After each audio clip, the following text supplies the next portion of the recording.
just give us bad impact to the environment and human being. So now we will facing a new era. Today we will see the future. So let's grow up our young spirit to change the better future. Assalamualaikum warahmatullahi wabarakatuh. Yang terhormat para juri LKTN Koin 2022. Saat ini pemerintah telah menerbitkan peraturan presiden tentang program percepatan kendaraan mobil listrik berbasis baterai atau KPL. Hal ini dimaksudkan untuk mengurangi konsumsi bahan bakar dan emisi gas buang kendaraan. Oleh karena itu, diperlukan baterai dalam jumlah yang besar, mengingat tingginya target pemerintah untuk produksi kendaraan listrik, seperti produksi motor listrik, yang mencapai 1,34 juta. Penggunaan baterai pada kendaraan listrik masih menggunakan baterai lithium yang jumlahnya terbatas dan mahal. Salah satu alternatifnya adalah menggunakan superkapasitor sebagai penggunaan baterai lithium. Superkapasitor dapat menyimpan lebih banyak energi karena muatan yang dihasilkan akan disimpan oleh pori-pori pada elektroda, dengan luas permukaan dan penyimpanan muatan terjadi pada jarak yang sangat kecil. Saat ini telah dikembangkan material nano berbasis karbon yang memiliki potensi listrik, optik, mekanik, dan thermal yang sangat potensial, yaitu grafen. Bahan lain yang disebut cellulose nanofiber atau CNF menjanjikan bahan selulosa berukuran nano karena memiliki potensi yang signifikan untuk berkolaborasi dengan grafen, dengan tujuan untuk meningkatkan konduktivitas termal dan luas permukaan spesifik yang tinggi, sehingga dapat meningkatkan kinerja pada perangkat penyimpanan. Bapak Ibu yang saya hormati, baru-baru ini terdapat sintesis karbon yang berasal dari biomasa ampas tebu. Pemanfaatan ampas tebu dikarenakan beberapa faktor, yaitu kandungan selulosa yang tinggi, sekitar 52,45%. Selain itu, kandungan ligninnya rendah dan pemanfaatan ampas tebu yang belum optimal, sehingga dianggap sebagai limbah. Padahal, ampas tebu berpotensi untuk diolah sebagai CNF, sebagai superkapasitor dengan luas permukaan spesifik sebesar 1471,4 meter persegi per gram, dan kapasitas spesifik sebesar 293 Faraday per gram. Berdasarkan latar belakang tersebut, saya, Aksanul Ihsan, yang beranggotakan Ahmad Sultan Abdan dan Fitria Indra Septi, sebagai inovator muda yang dibimbing oleh Dr. Engineering Masro SSC MSI, telah menyusun inovasi baru dengan judul Sintesis Komposit Grafena Nanoselulosa sebagai superkapasitor berbasis biomasa limbah ampas tebu untuk penyimpanan energi mobil listrik yang ramah lingkungan. Adapun tujuan dalam penelitian ini adalah yang pertama, untuk mengetahui cara membuat superkapasitor dari komposit grafen oksid nanoselulose. Yang kedua, mengetahui kemampuan superkapasitor komposit berbasis biomasa ampas tebu. Dan yang ketiga, mengetahui potensi pengolahan limbah ampas tebu menjadi superkapasitor secara ekonomis serta ramah lingkungan. Sintesis CNF diawali dengan dilakukannya perendaman ampas tebu dan pemutihan. Setelah nanoselulose dihasilkan untuk membentuk CNF, dilakukan suspensi dengan air yang bentuk padatan. Dalam sintesis grafen digunakan metode pirolisis, yaitu karbonisasi dipanaskan dalam tungku kemudian diaktifkan. Hal ini ditujukan untuk memperluas luas permukaan sehingga dapat membentuk bubuk karbon aktif grafen oksid. Serpihan karbon aktif yang dihasilkan dibuat menjadi larutan koloid yang kemudian dicampur dengan selulose asetat. Selanjutnya dimasukkan ke dalam frame. Proses perendaman menyebabkan penyerapan larutan GO ke dalam permukaan serat selulose. Kemudian selulosa GO dikeringkan dan diikuti dengan pelepasan frame secara hati-hati. Dewan juri yang saya hormati,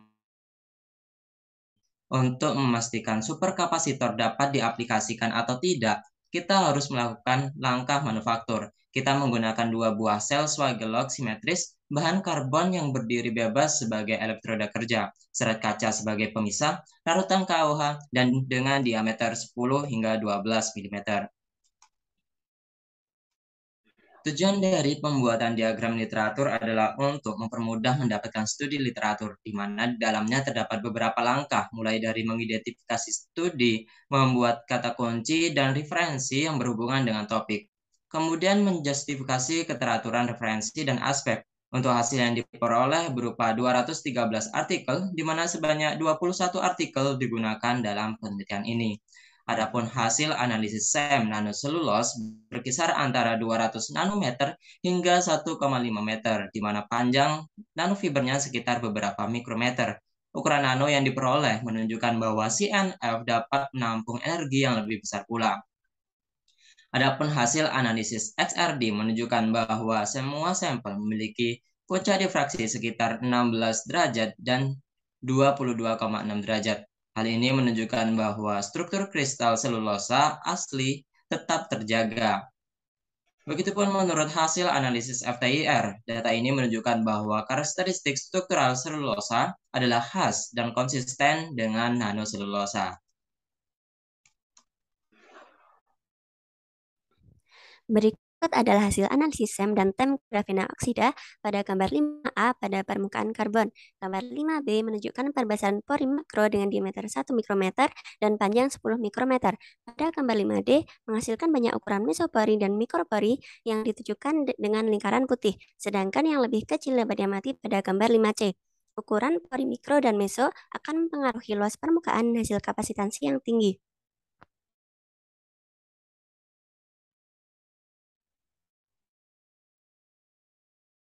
Dalam analisis SEM komposit GONC berdekatan dan terikat pada lembaran grafen dan beberapa lapisan dengan tekstur sedikit berkerut. Dalam komposit GONC, kinerja elektrokimia bahan elektroda dapat diamati dengan melihat kapasitansi volumetrik elektroda yang dapat dihitung dari luas permukaan kurva. Ketebalan yang disebutkan yaitu 40 hingga 60 mm, di mana hal ini sebanding dengan elektroda komersil yaitu 100 hingga 200 mm, sehingga nilai ini dapat diandalkan. Elektroda komposit GONC menunjukkan kapasitansi volumetrik yang unggul, yaitu 46 Faraday per cm kubik versus 12 Faraday per cm kubik untuk NC murni.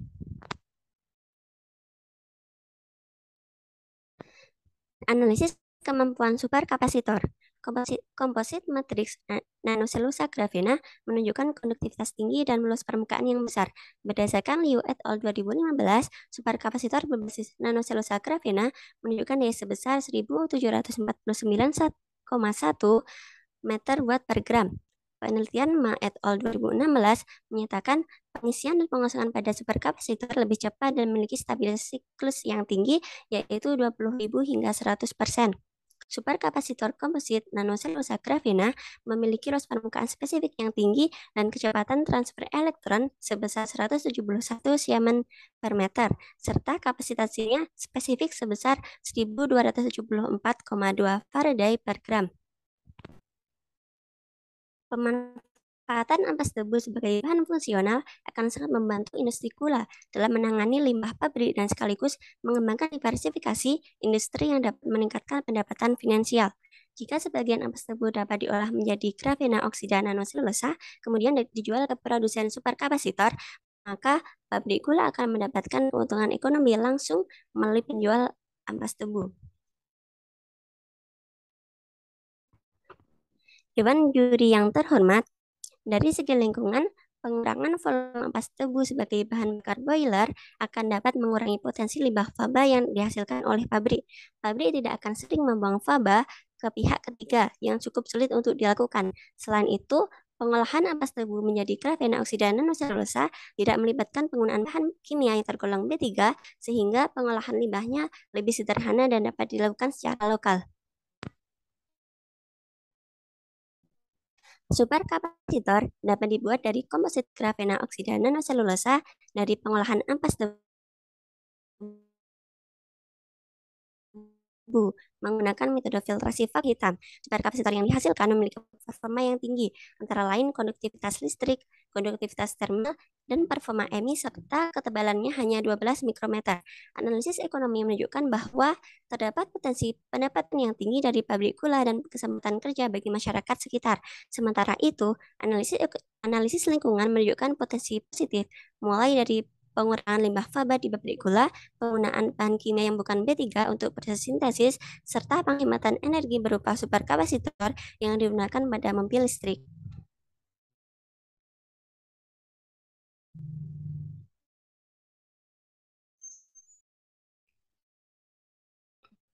The science of today is the knowledge for tomorrow. Terima kasih atas perhatiannya. Wassalamualaikum warahmatullahi wabarakatuh.